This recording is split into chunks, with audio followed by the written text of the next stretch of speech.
हे गिरिधर, हे गोपाल, जन्म तो माता कुंती ने मुझे भी दिया। खून तो पांडवों सा मेरे रगों में भी था। फिर क्यों न मेरी किस्मत ने कभी माता का प्यार पाया।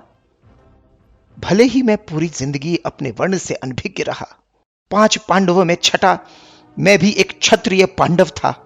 फिर क्यों न मैं कभी गुरु द्रोण का शिष्य बन पाया। हे नारायण, हे वासुदेव, मेरी किस्मत का खेल तो देखो। जिंदगी के हर मोड़ पर मैंने हमेशा कुछ ना कुछ खोया। फिर गुरु से विस्मृति का श्राप और द्रौपदी स्वयंवर में अपमान मेरी ही किस्मत ने क्यों पाया। हे हरि, हे यशोदानंदन, अगर आज मैं इस युद्ध भूमि का हिस्सा बन पाया तो सिर्फ मित्र दुर्योधन की कृपा से। फिर पांडवों के विरुद्ध लड़ते देख क्यों दुनिया ने मुझे गलत पाया। हे अंगराज कर्ण, जीवन जीने का अधिकार तो मेरा भी था। फिर क्यों मेरे जन्म से पहले ही मृत्यु मेरा इंतजार कर रही थी। माता पिता के प्यार पर हक तो मेरा भी था। फिर क्यों उनके कोमल स्पर्श से पहले ही मेरे भाग्य में मेरे ही मामा की कठोरता थी। निरापद बचपन गुजारने का अधिकार मेरा भी था अंगराज। फिर क्यों मेरे बाल्यावस्था में ही मुझे अपनी जिंदगी दांव पर लगानी पड़ी। हे वृषाली पति कर्ण, अपने प्रेयसी से विवाह करने का हक मेरा भी था।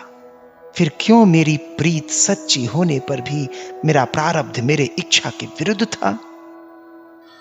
हे सूर्यपुत्र, हे दानवीर, अगर इस युद्ध में कौरवों ने जीत पाई तो इसका श्रेय तुम्हें जरूर मिलेगा, पर अगर अंत में पांडवों की जीत हुई तो इस यशोदानंदन को सिर्फ इस युद्ध को उकसाने का दोष मिलेगा।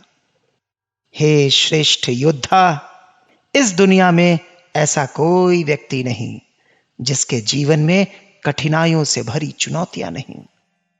जिंदगी ने हमारे साथ कितना अनुचित किया, कितना अपमान किया, यह महत्वपूर्ण नहीं।